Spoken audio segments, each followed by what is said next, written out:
I am humbled by this experience, and Nathan and I are both humbled by the experience to be able to see all of you. You can speak with Nathan after if you are interested in this viewpoint.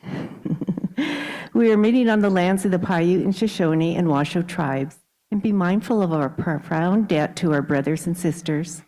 Oftentimes, I will share a story of my connection to the Shoshone tribe. Years ago, when we adopted 4 children, our first small, sweet, precious 4-month-old infant brought to us was a member of the Shoshone tribe. We relished that time that we were able to become parents to that wonderful baby. When we are acknowledging these lands that we walk upon each day, we will always think of our great brothers and sisters and the beautiful land full of wonder that we are privileged to every day. We welcome you regardless of racial identity, age, economic circumstances, immigrant status, sexual orientation, or gender identity. Welcome. We welcome you and are glad to know that we have come together with like thoughts of being here to support each other. I want to extend any exceptional welcome to the visitors and our new members. We also want to extend our welcome to our members and friends that have attended with us countless times. Whether inside the sanctuary or on Zoom, those of you on Zoom will remain muted during the service. You can put your comments in the chat box. Welcome. Today, Nathan will deliver a message on value of transformation and the words of the meaning, The Only Lasting Truth is Change, by author Octavia Butler. As we gather together today, we can be joyful with like thoughts, support, and respect for each other. How fortunate we are to be together. So we have some announcements today. You may have noticed on your way in that the youth and families of UFNN have created a beautiful community project, Little Signs of Protest. These small but powerful signs displayed in our gathering room express our UU values of justice, compassion, and inclusion. Join us in making our values visible. Instructions are in the gathering room, and talk to Nathan if you have any questions. We are hosting a Chalice Camp this summer. Chalice Camp is a week-long day experience from June 16th to June 20th.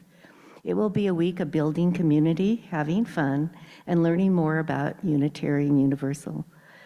There is a flyer in the gathering room with a QR code that has all the registration information. If you have questions, talk to Nathan. After the service today, our session 1 of starting points for folks interested in deepening their relationship with UUFNN. Session 1 is focused on sharing our personal journeys and hopes in community and exploring the diversity of thought in our UU community.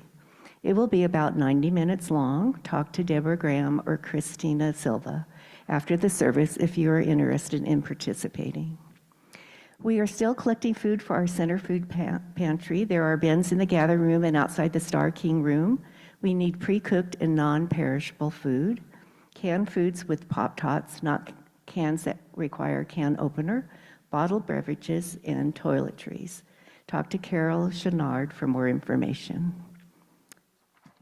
Then you are invited on International Women's Day, which is March 8th, from 11 to 2, and it's here at the Unitarian Universal Fellowship of Northern Nevada. And join us to step forward in solidarity for International Women's Day to help accelerate action. And then I'm going to invite Sarah to come up and talk about the Common Read Book Club.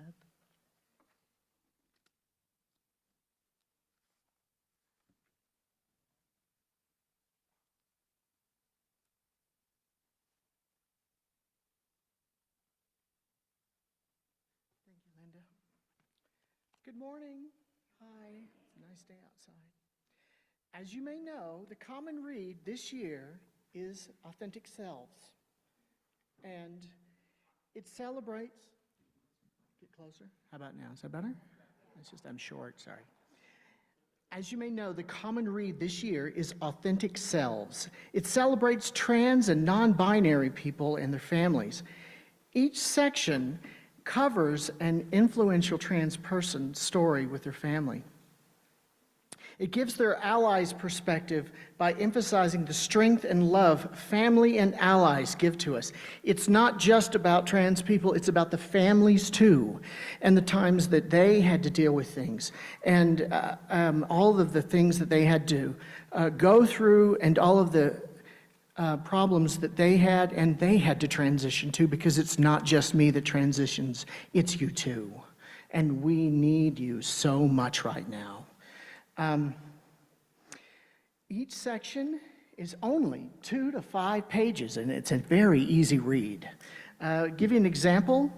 This is the section with Sarah McBride in it. You may know who she is. She's our first Delaware representative. Yes, yes, strength. I'm gonna get fast. We're having a book discussion starting this Friday in the Star King room, starting at 6:30. I will be leading the discussion, and there will be interesting handouts that you can take home. You don't have to read the book for the first session, and there's going to be a PDF, if I got that right, a PDF that is available that you don't have to pay for of the book itself, so you don't have to pay for anything. You'll be able to take it home. Don't miss this opportunity if you have any questions about my community.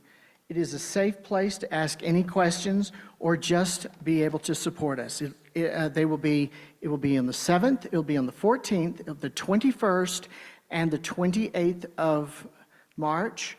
And you don't have to be at every one of them. You can be at any one of them. You can attend them all. You don't have to pay anything. And we're going to go over this book, and we're going to have some very interesting stories, and questions will be able to be asked. And there's going to be snacks there too. And are we going to be on Zoom? No, it's in person. Right, it's going to be in person only. Sorry about that. All right, thank you. See you Friday.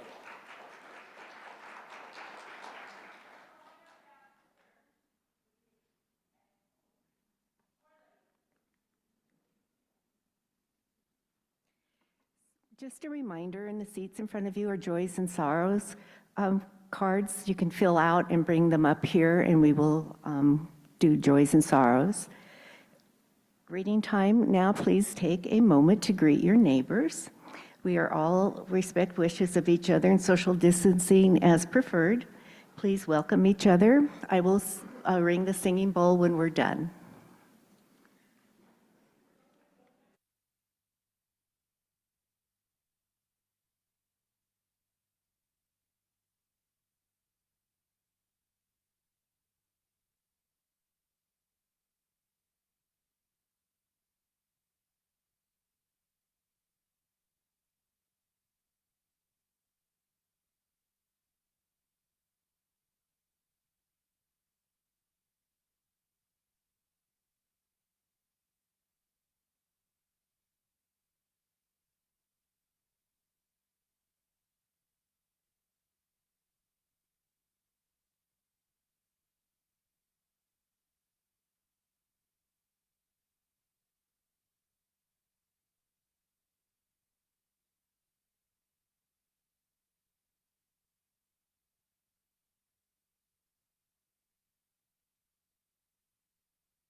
Good morning.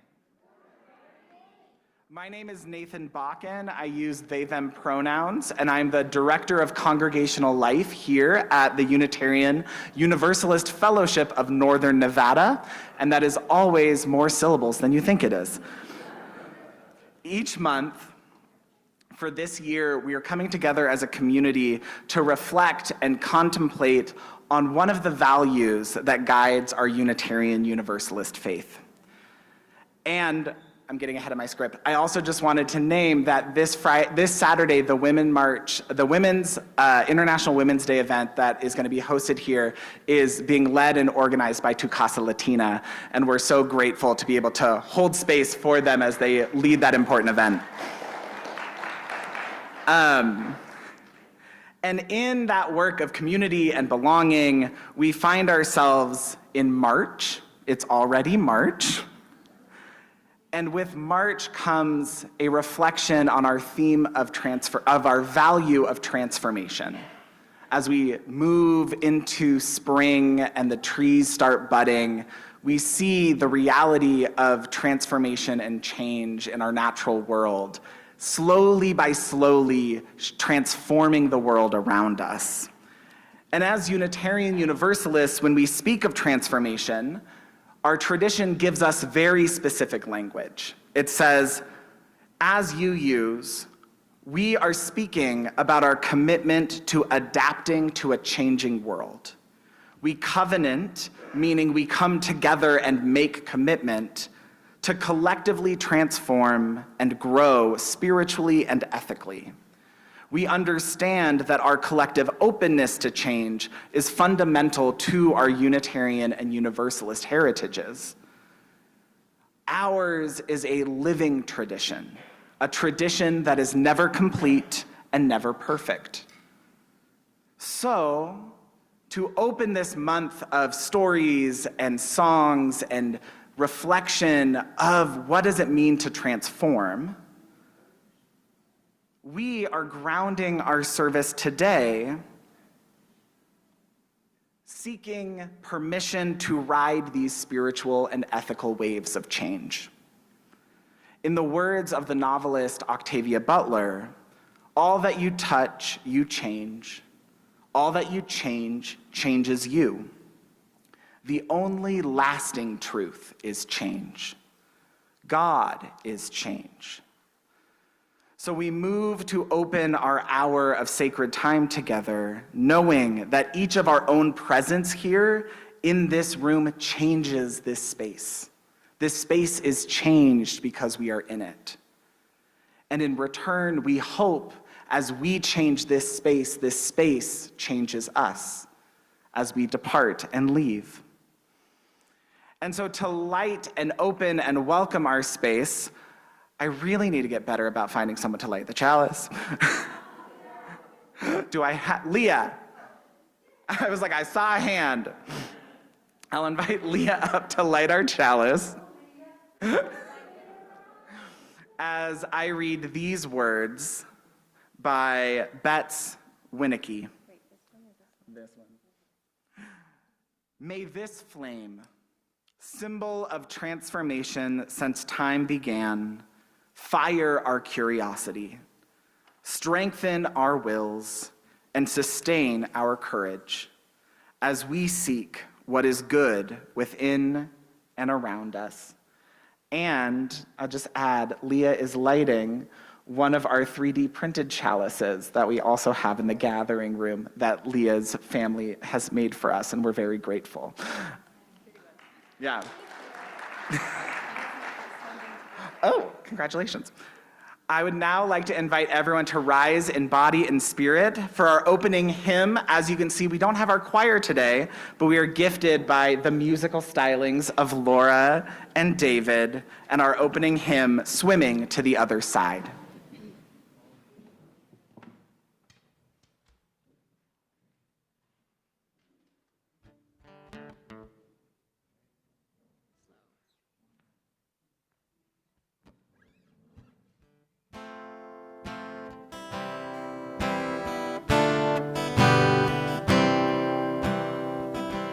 We are living neath the great big Dipper, we are washed by the very same rain. We are swimming in the stream together, some in power and some in pain. We can worship this ground we walk on, cherishing the beings that we live beside.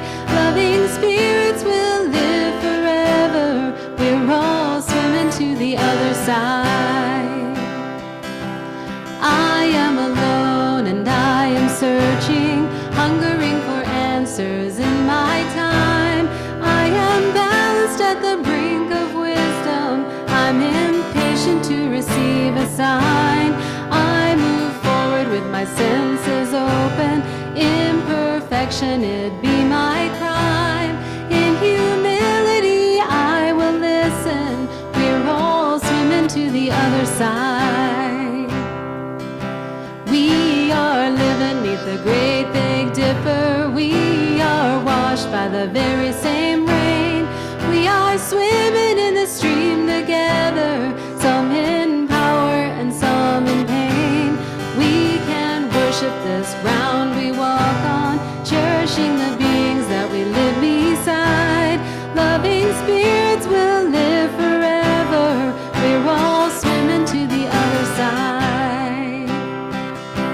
On this journey through thoughts and feelings, finding intuition, my head and my heart, I am gathering the tools together. I'm preparing to do my part. All of those who have come before me, band together and be my guide. Loving lessons that I will follow. We're all swimming to the other side. We are living neath the great big dipper. We are washed by the very same rain. We are swimming in the stream together, some in power and some in pain. We can worship this ground we walk on, cherishing the beings that we live beside. Loving spirits will live forever. We're all swimming to the other side. When we get there, we'll discover all of the gifts we've been given to share have been with us since life's beginning, and we never noticed they were there. We can balance at the brink of wisdom, never recognizing that we've arrived. Loving spirits will live together. We're all swimming to the other side. Last one. We are living neath the great big dipper. We are washed by the very same rain. We are swimming in the stream together, some in power and some in pain. We can worship this ground we walk on, cherishing the beings that we live beside. Loving spirits will live forever. We're all swimming to the other side. Loving spirits will live forever. We're all swimming to the other side.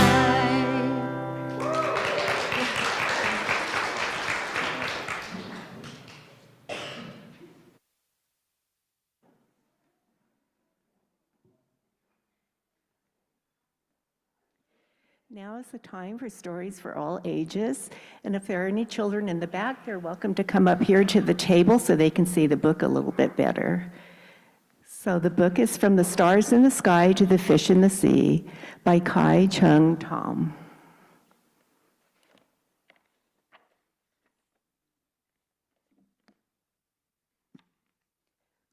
Once upon a time, in a little blue house on a hill on the edge of town, a baby was born. They were born when both the moon and the sun were in the sky, and the baby couldn't decide what to be. Boy or girl, bird or fish, cat or rabbit, tree or star. So the baby looked a little everything. They looked very strange.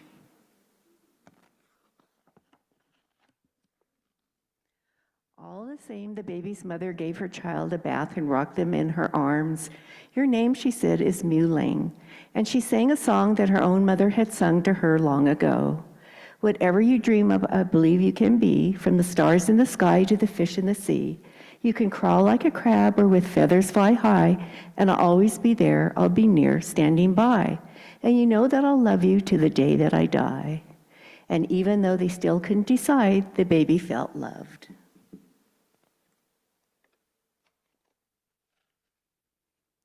Mu Lang grew up to be a strange, magical child who was always changing.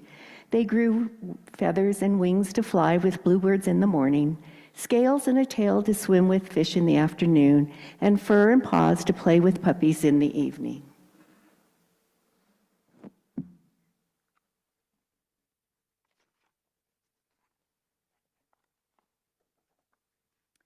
No matter how many things Mu Lang became, their mother always brought them back into the little blue house, gave them a bath, and tucked them into bed at the day's end.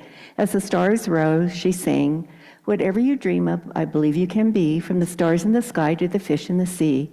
And Mu Lang felt love. One day it was time for the child to go to school. They were so excited. They grew a tail of peacock feathers and a coat of tiger stripes.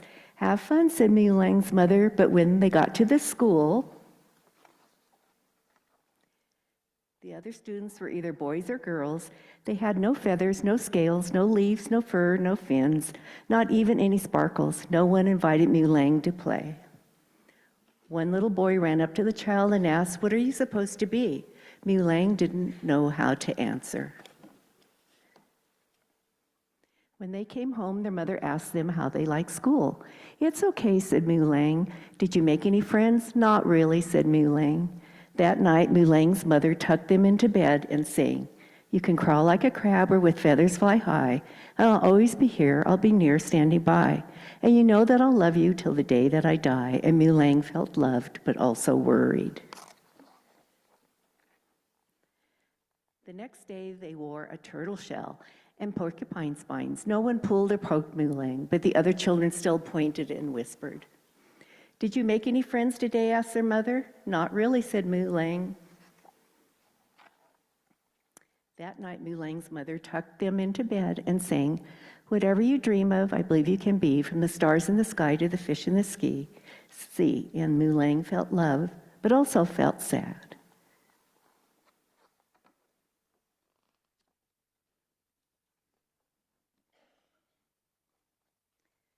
The next day, Mu Lang wore no feathers, no scales, no leaves, no fur, no fins, no shells, no spines, not even any sparkles. Mu Lang was invited to play baseball with the boys.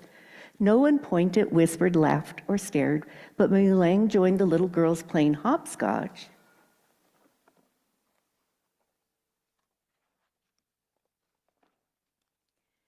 "Boys don't play hopscotch," said a little girl. "Are you a boy or a girl anyway?" asked a little boy. "Didn't you have a shell the other day?" asked a little girl, "and feathers the day before?" "What are you supposed to be?" said several children at once. And Mu Lang shouted, "I don't know," and galloped out of the playground on horses and hoofs, swam through the stream with a fish's tail, and soared up the hill on an eagle's wings. "How was school?" asked Mu Lang's mother. "I wore feathers and stripes so that the other children would think I was beautiful, but they thought I was weird. And then I wore a shell and spines so that no one would pull or poke me, but they wouldn't talk to me. And then I tried to be just like everyone else, but I haven't made any friends. I can't decide what to be. Why do I have to be just one thing?" "It isn't always easy to be different from everyone else," said their mother, "but you can only be who you are." "What if the other children don't like who I am?" sniffled Mu Lang. Their mother smiled sadly. "I don't know," she admitted, "but I do know this. Whatever you dream of, I believe you can be, from the stars in the sky to the fish in the sea." And Mu Lang felt loved. That night, they slept a deep sleep. The next day, Mu Lang wore fur, feathers, scales, leaves, and many sparkles that glittered like stars. For a moment, none of the other children spoke. Then a little girl said, "You can fly? That's so cool." "I like your sparkles," said a little boy. "I'm sorry I pulled your feathers," said the boy with the red hair. "I was a little jealous of them." Mulang asked, "Does anyone want to play with me?" They showed the other children how to gallop like horses, climb like monkeys, swim like fish. It was fun to be many different things. And the child of fur, feather, scales, leaves, and sparkles, who was neither boy nor girl, but many things and always changing, felt happy.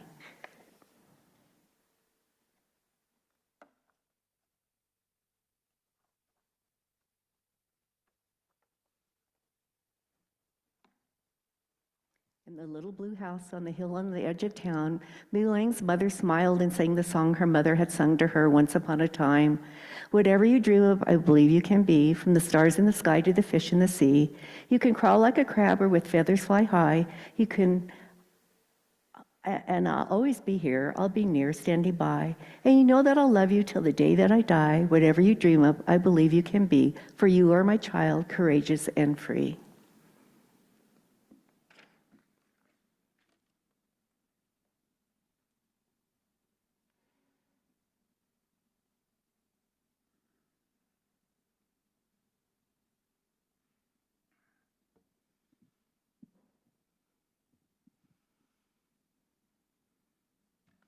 All that you touch, you change. All that you change, changes you. A wisdom reflected in a children's story, in a science fiction novel, in the values of our tradition and faith. We're entering into our time of meditation and prayer, of joys and concerns. And typically, there's music playing behind me. And today, there is silence. And I want to be very intentional with this silence. This silence is not the absence of something. This silence holds truth in it. So as we come together as a community to witness the world, to hold it in both hands, the joys and the sorrows, the grief and the celebration. Invite this silence to hold it with you. Not something that's taking something away, but a kind presence holding you as you hold all that we're called to witness. So I want to invite you to find a posture that feels grounding, that feels centering to you. That might mean adjusting in your chair a little bit. It might mean leaning back to feel the top of your chair against the top of your back. It could be firmly planting both feet on the ground, closing your eyes or looking out the windows above me. But to take this time to just be, to breathe. As we come together as a community, knowing that today is not tomorrow and was not yesterday, we hold with JJ the reality too many in this room know to be true. The queer and trans children left out in the cold, being turned away by their families, by their governments, by their resources.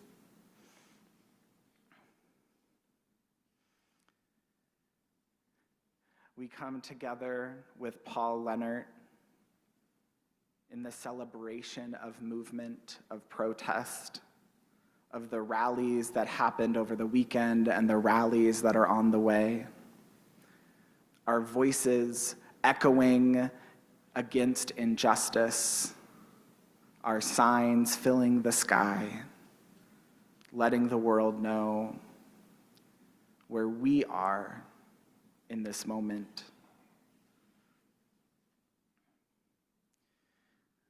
We hold Nancy Oakley and Linda Bowman and Ellen Williams together as their 99-year-old aunt, Bobby Smith, is in the hospital.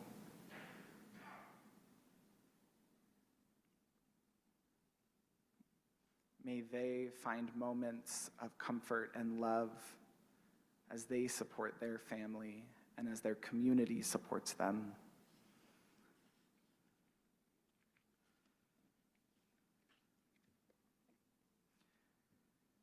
And I want to invite you to take this moment to be in the silence.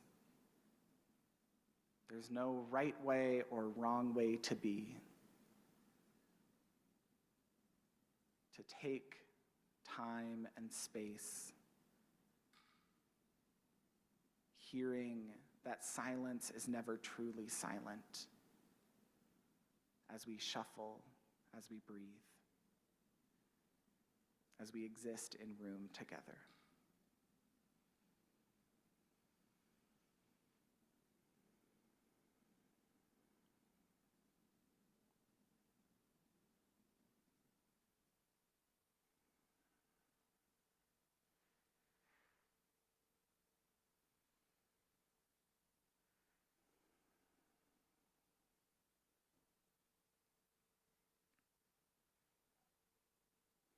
And may that silence be a blessing. Amen. Blessed be, and namaste. I want to invite everyone to take a moment, come back into the room slowly in a way that feels supportive to you.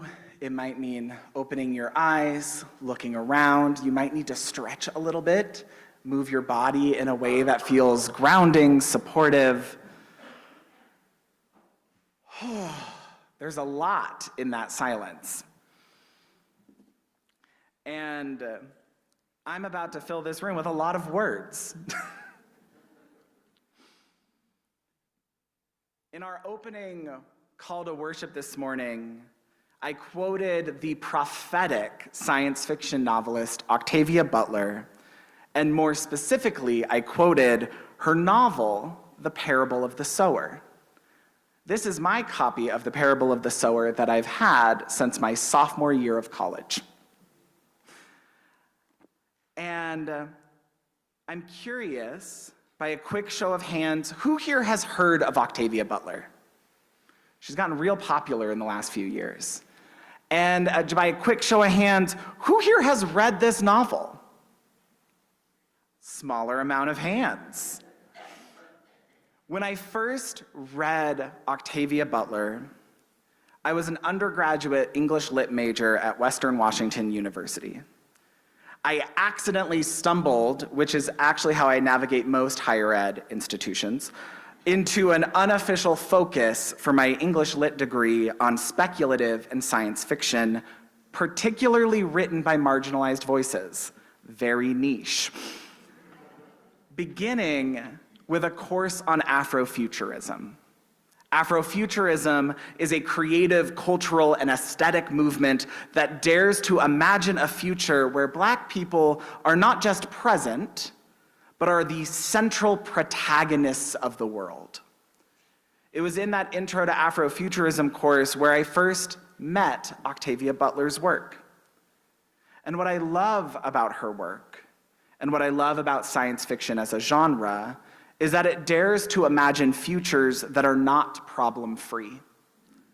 Oftentimes in spaces of spiritual and religious tradition, we do this hope work and this imaginary work of what is the utopia we're moving towards, what is the perfect place that we need to strive towards, and science fiction goes, no. Even utopias in science fiction are dystopic. And I'm sure for some of you, you're sitting here like, Nathan, why are you talking about science fiction novels and one specific author when the theme is transformation and we need to be thinking about there's urgency in the world? Why are we talking about a novel? And I know how unsatisfying my answer is when I want to look at that question and just say, everything.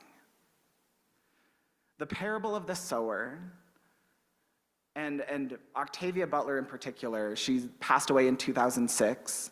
She's the first Black woman to win science fiction awards. She is a pillar in the science fiction community. She lived in Seattle in the same neighborhood my dad grew up in, the same bus route that I would ride to high school. She passed away in 2006, which was my freshman year of high school. And I think about how many times was I on the bus and she was there too. And I say she's prophetic because the parable of the sower was first published in 1993. The setting of the parable of the sower is in Los Angeles and begins in July of 2024 and ends in rural Oregon, October of 2027. We are currently living in the midst of the imagination that Octavia Butler was writing about. In Octavia Butler's novel, the planet was under extreme climate catastrophe. Wildfires were destroying the West Coast. A conservative Christian fascist movement had taken over the United States government. It is a story that when I read it in 2012 for the first time, felt all too possible, but not quite real. And in the years since, I have made it a practice to reread this novel every year. Her novel reads like a prophecy. Too many things she imagined to be true came true. But what's different is that her novel isn't a battle for the heart of America. It is the story of one young Black woman and her journey of survival, and in that journey discovers a truth about human existence through spiritual and religious revelation. Her truth is that God is change. Each chapter of this novel begins with a poem or a psalm unpacking her theological discovery. Octavia Butler knew too true that when the world gets hard, we turn to inspiration, to spirituality, to things bigger than ourselves to give us a sense of direction. She calls that word God. Many of us in this room might use a different word: energy, universe, change. And my favorite psalm comes at the very last chapter of her story. And she, in her character in the novel is the child of an American Baptist minister who falls in love with Buddhism and creates her own religion as she travels up the West Coast to make it to Washington State, where Washington successfully seceded from the US because it was the only place left with potable water. And so she uses God language, and I'm not going to edit her words.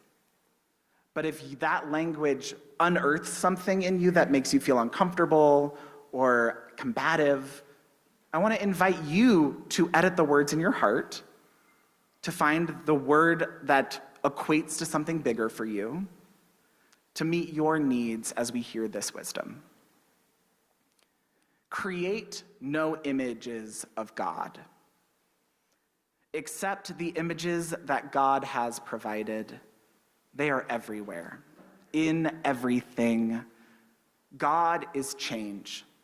Seed to tree, tree to forest, rain to river, river to sea. Grub to bee, bees to swarm, from one to many, and from many to one.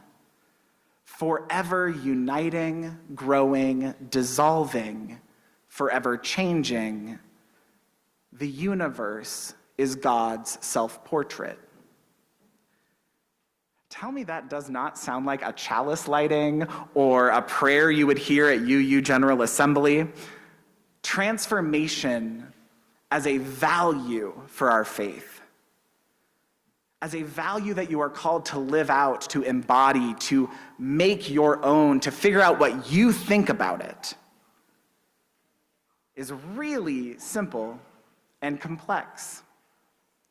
The movement of grub to bee, bee to swarm, infant to child, child to adult, adult to elder, elder to earth.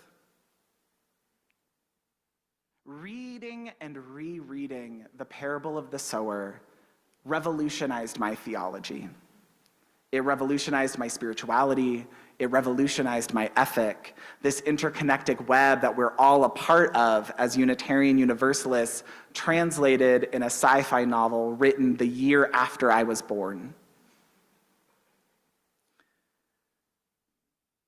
And when you take a spiritual ideology like God is change, and you translate it to interpersonal and collective action and relationship, you get an ethic for living.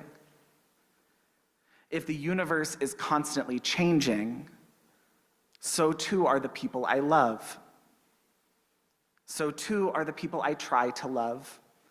So too are the people I can't imagine myself loving. So true am I. When I was in seminary, all students, regardless of faith tradition, had to take a course on Hebrew Bible and the New Testament.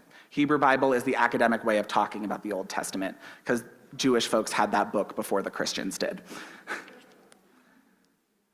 And even if you aren't seeking to be a biblical scholar, you have to take these classes. And there was a woman in my Intro to New Testament class, ironically, her name was also Linda, who came from a very conservative background. She believed in biblical literalism. She believed all homosexuals were going to hell. She would pick fights with our New Testament professor when she challenged us not to read scripture literally. And my classmates and I would sit there, roll our eyes, make snide comments, bemoan every time she raised her hand. And at the end of the year, one of my roommates, we hosted an end of the year party, and someone invited Linda to come. And I groaned and moaned. I was like, why would you invite her? I don't want to talk to her. The backyard is not that big.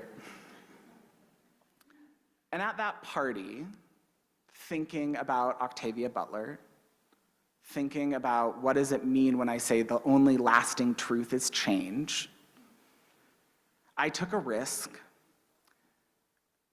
and a beer.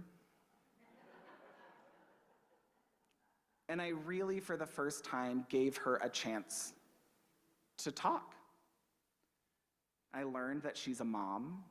She has 2 kids in high school. She was a registered nurse, and her previous career was as an ER nurse, an emergency room nurse, and my mom is an emergency room nurse. And that she's getting shunned by the community that raised her because they didn't believe women should be in places of power, and she felt a vocational call to become a hospital chaplain. And many of you, like myself when I was writing this, might be dreaming that this is the moment where the connection flipped the switch and her and I became best friends and she went down and registered as a Democrat and everything is perfect and beautiful. And that is not what happened. But what it did do was give us a moment of connection to build a relationship on.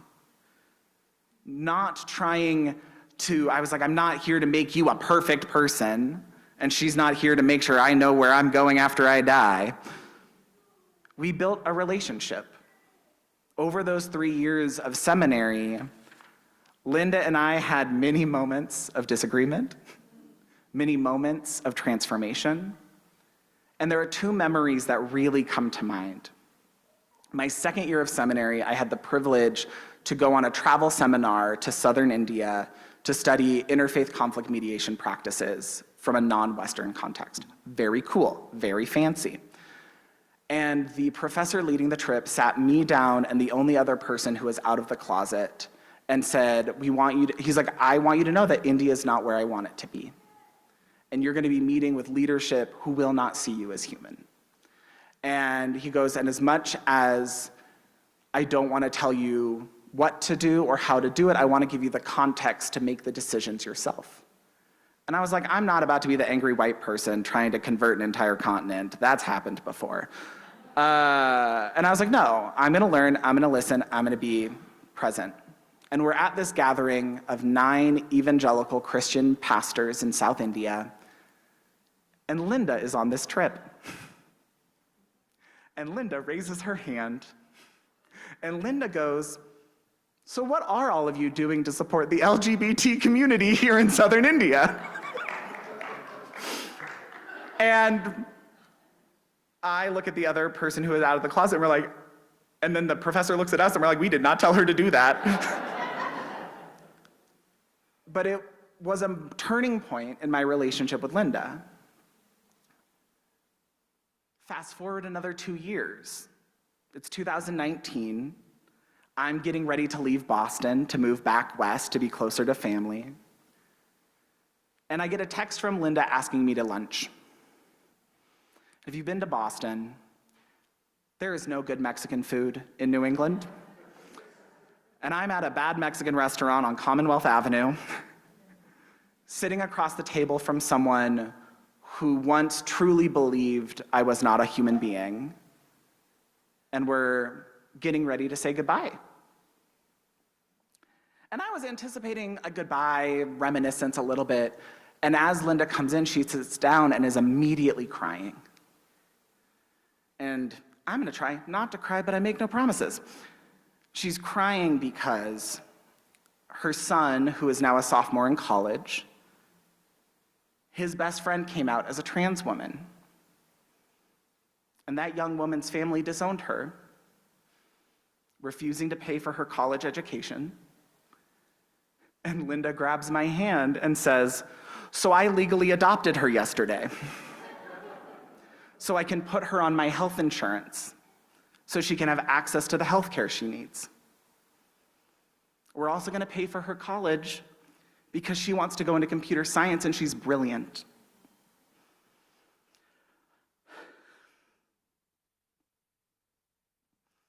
And then she looks at me and she says, "And I have you to thank.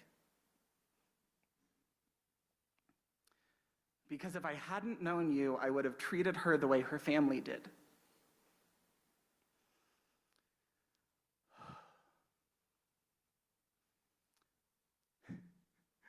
And I was stunned. And I came back to Octavia Butler. Everything you touch, you change. Everything you change changes you. And Linda changed me. She gave me a glimpse of the power of transformation lived out when it's lived out by relationship, grace, compassion, imperfection, and love. This transformation was 5 years in the making. It did not happen overnight. And as I read my sci-fi novels, I think about the alternate timelines of our universe. And I wonder, who would I be if I didn't sit down at that party and listen to her? Would I be as kind today as I am? Would I be as compassionate? Would I be patient? As Unitarian Universalists, we do not have the privilege of shared doctrine or dogma. We all disagree with one another. Our Universalist forebearers, though, did challenge us with the belief that there is no hell. There is no hell in which we can banish the people who make our lives and our world hard. We don't get that privilege. But we do have the privilege of shared values and the endless possibilities of expression of how those values can manifest. We cannot wash our hands clean of this world just because we are angry at those in power. Because our faith challenges us with the truth that only in the here and now is our response to transform this world. And it doesn't have to be dramatic. Transformation occurs in the most simplest of moments, a seed opening up and taking root. Doing the work of changing this world for the better means that we ourselves will be changed. You coming into this space, being in community with one another, changes this space. It changes you. I have been changed by serving this community. This community has been changed by my presence. When Octavia Butler says the only lasting truth is change, Unitarian Universalism says, and what happens if we center that change on love? How does that challenge us? What world can be created? What conversations and transformation can be sown? And it is in that speculative future, that unknown, that I cannot prophesize, mostly because I'm not Octavia Butler. That unknown is a blessing. And it is that blessing that I offer all of you. Amen, and blessed be, and namaste.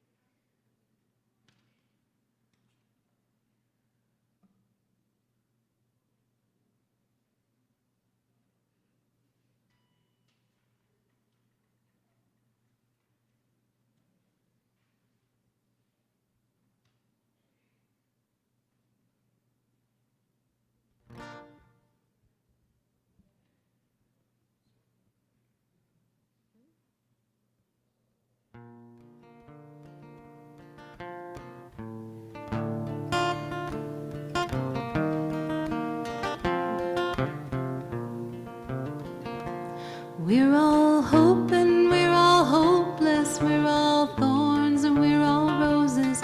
We're all looking down our noses at ourselves. We're all flawed and we're all perfect, we're all lost and we're all hurting, and just searching for somebody to love.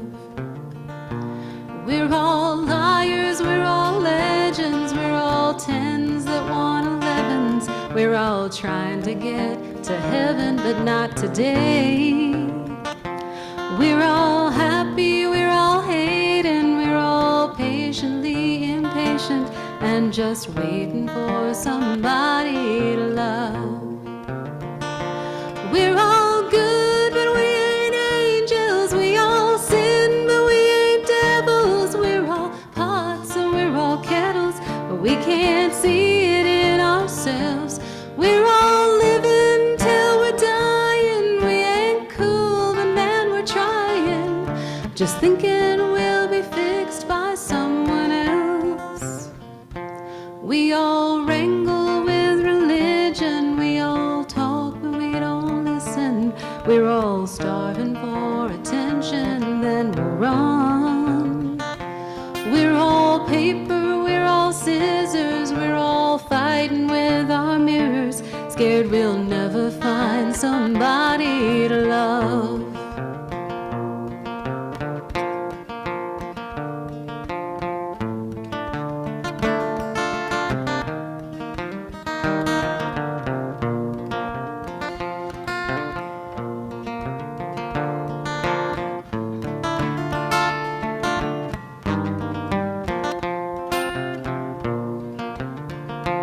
We're all good, but we ain't angels. We all sin, but we ain't devils. We're all pots and we're all kettles, but we can't see it in ourselves.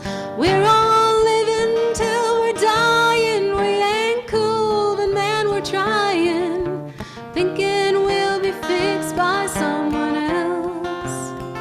Just trying to hold it all together. We all wish our best was better. Just hoping that forever's really real. We'll miss a dime to grab a nickel, overcomplicate the simple. We're all little kids just looking for love. Yeah, don't we all just want somebody to love?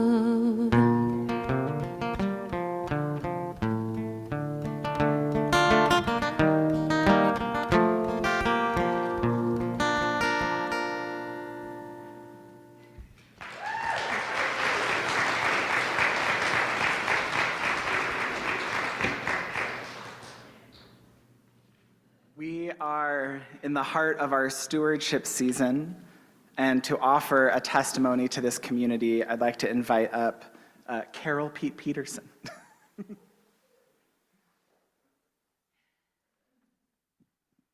Hi, everybody. I'm Pete Peterson, she, her, panentheist, eclectic pagan. And if you don't know what that means, don't worry. Some mornings I wake up and I'm not sure what that means either.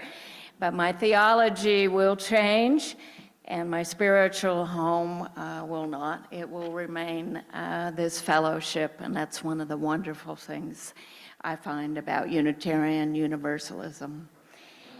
I moved here from Texas in August and became a member in January. This is my 12th year as a Unitarian Universalist and my third church. And, you know, I've always mostly pledged, but I've never pledged as much or as quickly as I have here. There's a number of reasons for that. This was a really difficult and unexpected move. My forever relationship in Houston was not forever, turned out, and that's okay. But loss is a process, and there's no shortcut, and your warm welcome really made the first few months here bearable. And then, of course, as I began to recover, it's become so joyful. From day one, I just love the grounds and the great room. I see the heart and soul in it. I appreciate all the hard work over 65 years to get here and the financial support that was necessary to do that. I love that this space is shared with my people. We have 8 recovery meetings here every single week, AA, Al-Anon, Smart Recovery.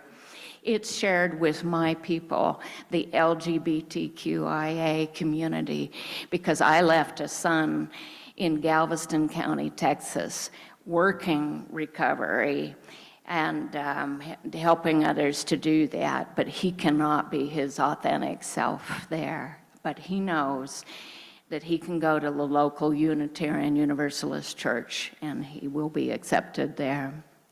So yeah, I pledge to pass the gift of this community on to the next generation.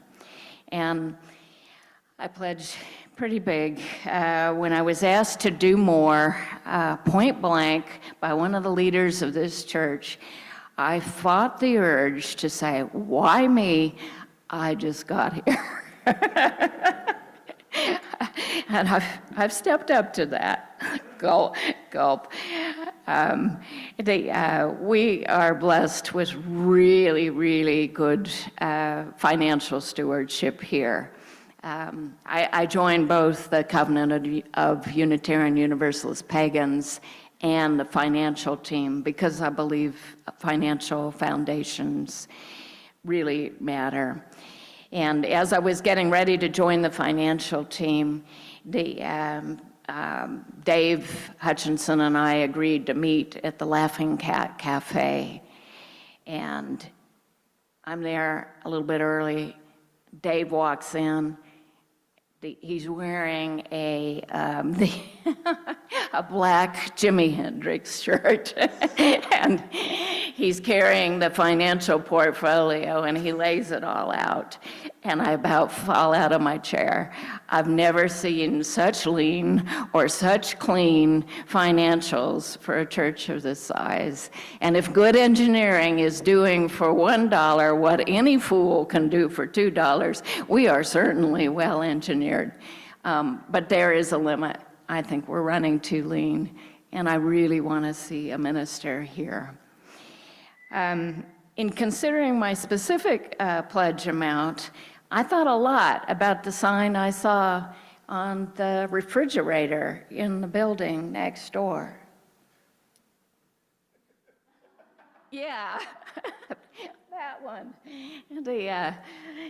And yeah, I'll do the dishes. I'll take out the garbage. I'll do what's necessary. I'll pledge a little bigger than is actually comfortable.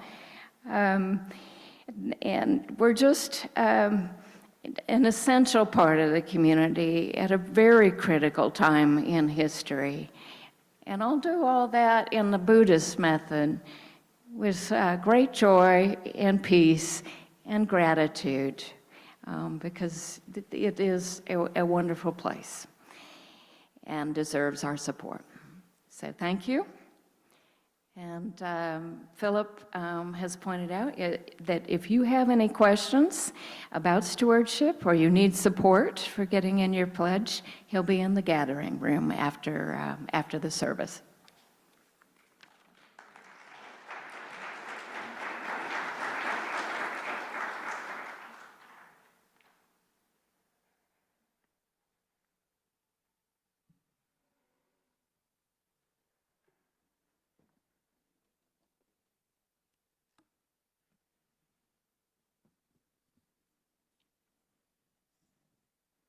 As we approach the time for our offering, give what you will for the church that has meant so much to you, and for the church that has meant so much to those who came before you, and for the church that will mean so much to people you will never know. Give what you will, for you are a generous people. For those of us that are physically together at the sanctuary, we will be passing the basket. For those of us that are on Zoom, you can do your offering virtually. Just follow the steps on the slide. Here at UUFNN, each month we also give folks an opportunity to share our generosity by sharing with the designated nonprofit. The Share the Plate recipient for the month of March is True Casa Latina. And we are happy to welcome the person that is the person that runs the True Casa Latina, and her name is Sandra, and her last name I've been practicing, Cruz.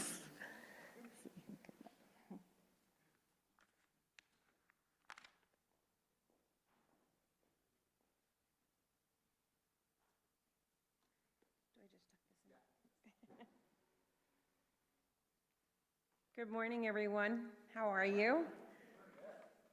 I am grateful to be here once again with you. Many of you I know or have been here in years past, and many may be new. My name is Sandra Quiros, and I'm the Executive Director at Tu Casa Latina. Each year you have invited me into this space, and we appreciate it. I want to tell you a little bit about who we are and what we do. But I first want to thank you for always offering your space to us, offering it for our trainings, offering it for our events, offering it to our community that we largely serve, which is our undocumented community. So Tu Casa Latina was founded in 2014, and it serves victims of crime, domestic violence, sexual assault, and human trafficking. We assist with the immigration process. We are a very small organization, but I like to say that we're small and mighty, and that we do so much more than just the immigration process. We base our service on Maslow's hierarchy in providing the foundation services when someone comes in to seek our help.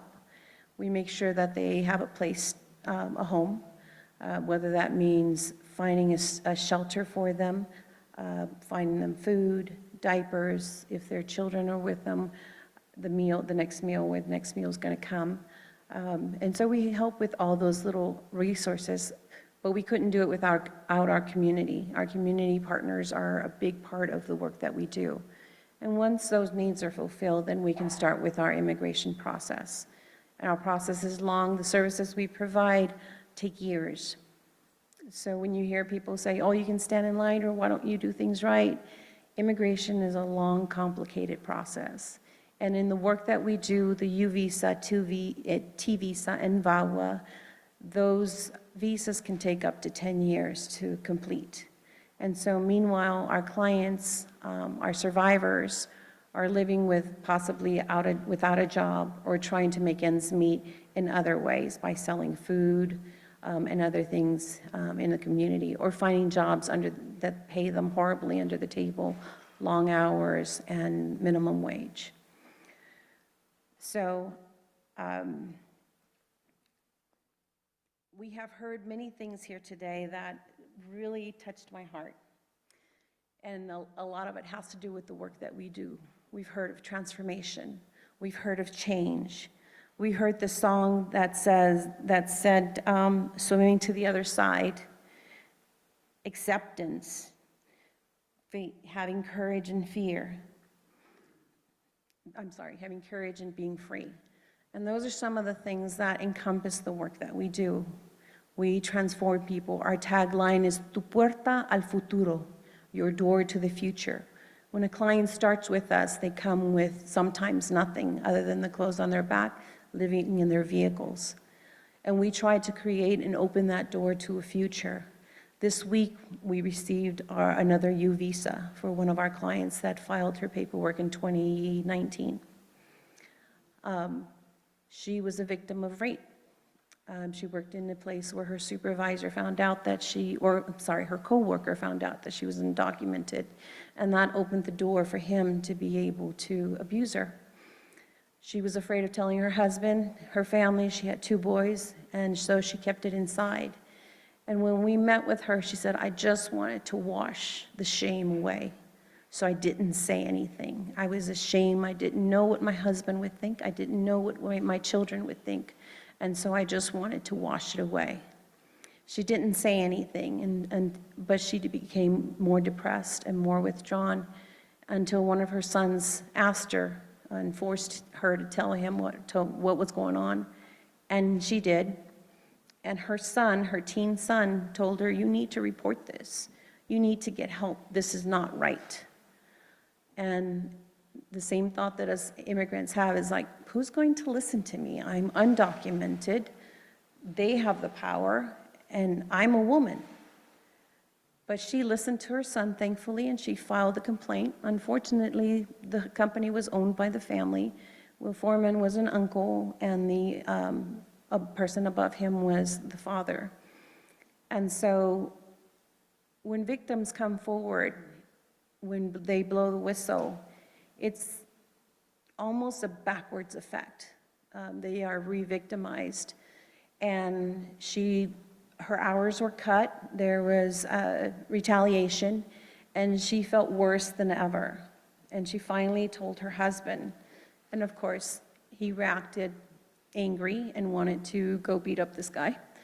But he convinced her to also file a police report, which she did. And that helped in our process in helping her. He was arrested finally, even though he lawyered up. There was enough evidence that we would be able to help her with a U visa. So this week, we were able to provide her with her U visa and her work permit, and now she's documented, and she cried, and I cry when I say this, because it's so fulfilling for us. We work long hours. We're not paid for all those long hours that we work, but it is with great love that we do the work that we do. Oh my gosh, why am I crying? It was with great compassion. We love what we do. We love to see those people come in and cry and are thankful for the work that we do, even though it's a long process. Our funding, unfortunately, doesn't appreciate that. Most grants want to see results, immediate results from one year to the next, and the work that we do takes years. So grants don't see those results immediately, nor can we start new projects that they want to see because our process takes a long time. And so we depend on our community to keep our doors open when those grants fall through. And of course, now with this new administration, we're seeing that hardship become even worse for us, especially now we will probably become, or we have become a target. We only work with our immigrant community, even though we help everyone that comes to our door. But our niche is the immigrant community, and we will be singled out for that. And there's a possibility that we may not be able to continue the work that we love to do for our community without the help, unfortunately, the generous help of communities like you. And so many people have called and stepped up and said, how can I help? And that's wonderful. But the thing that we need the most, unfortunately, is, well, not unfortunately, but, you know, I hate to ask, but it is funding. And so I come to you today with letting you know the work that we do. I think this day, this service was really meant for the work that we do, the transforming, the change that continues to happen in our community, and the fight that we continue to fight for our community. And in swimming to the other side and trying to hold on to what we have and what we do for our community. So I thank you for listening to me. I thank you for all the support that you provide us each and every year. And I am really grateful for this community.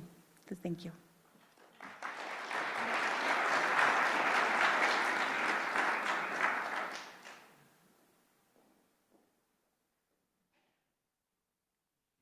Now let the offering begin.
Now join Lois and myself in dedicating our offering.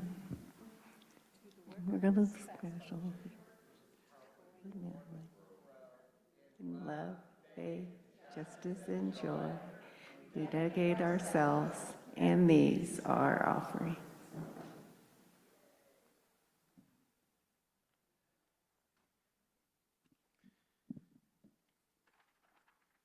As we move to bring this sacred time as a community to a close, we have one final and joyful task before we extinguish the chalice.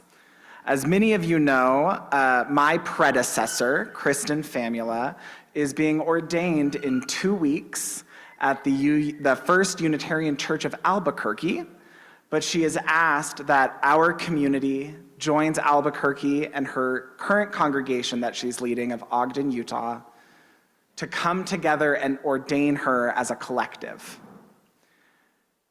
Our role, because I don't know if you know this, we're not Albuquerque.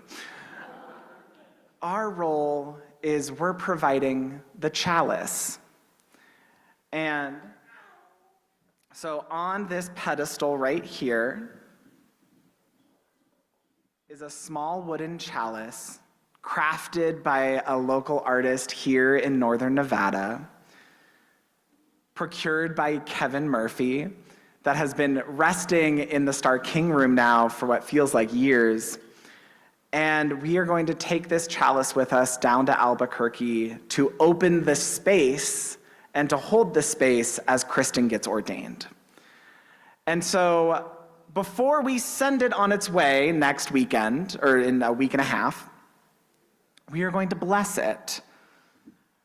I haven't had to do this much ritual in a Sunday service in a minute. I know. And we're going to bless it in 2 ways. The first way is at the beginning of every church year, we gather the waters of our community in our water communion. And so I have a bowl here filled with the waters of our community. And so I'm going to bless our chalice first and foremost by the waters of our people, by the waters of this land, that all the water in this bowl came from the Great Basin watershed, came from Lake Tahoe, came from the Truckee River. And so it is in the waters of our community that I bless this chalice as it welcomes Kristen into her call as an ordained minister.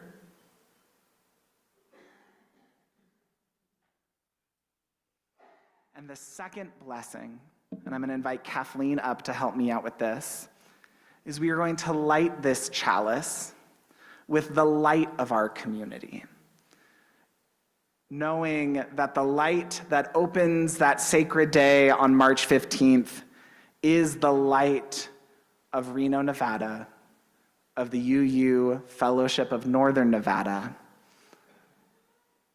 That though we cannot all be there in person, the light of this community welcomes Kristen into her full status as Reverend Kristen Famula. And so I want to just invite a moment, because we're not really a big blessy people. I want to invite us to just take a minute, and I want to invite you to hold your arms out like this if you're comfortable. And if you're not comfortable, I invite you to place them over your heart, but to just take a minute as we, as this community of the Unitarian Universalist Fellowship of Northern Nevada, the energy, the love, the light that guides this community to grow together in love, faith, justice, and joy, may that light carry forward with this chalice down to Albuquerque to welcome Kristen through the threshold of ordained ministry. Amen, blessed be, and namaste. Thank you all. Let's give Kristen a round of applause, even though she's not here. Because, and this is my broken record, all that we touch, we change. All that we change changes us. The only lasting truth is change. God is change. Love is change. Community is change. Amen. And in that light of change, I extinguish our chalice, knowing that the light that we represent as our community is carried forward in the hearts, in the minds, and in the actions of everyone gathered here in person and on Zoom.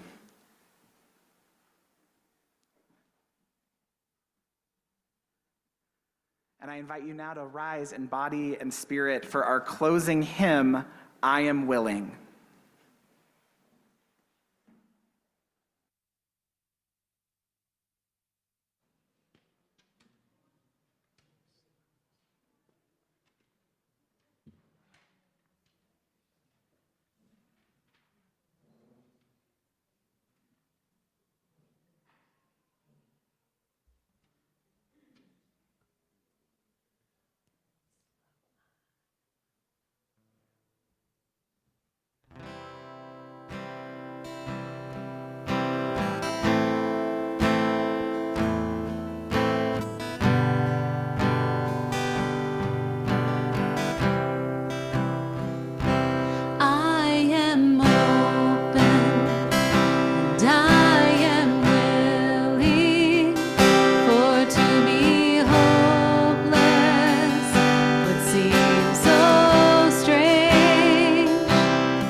benediction.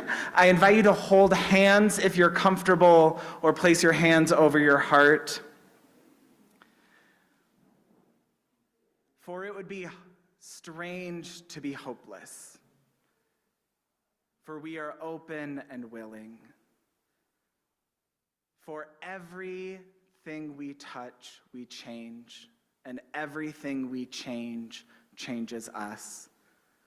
May the only lasting truth be that we are change, that God is change, that love is change, and that though our worship has ended, the change and the service is just beginning. Amen. Blessed be. Namaste. Thank you.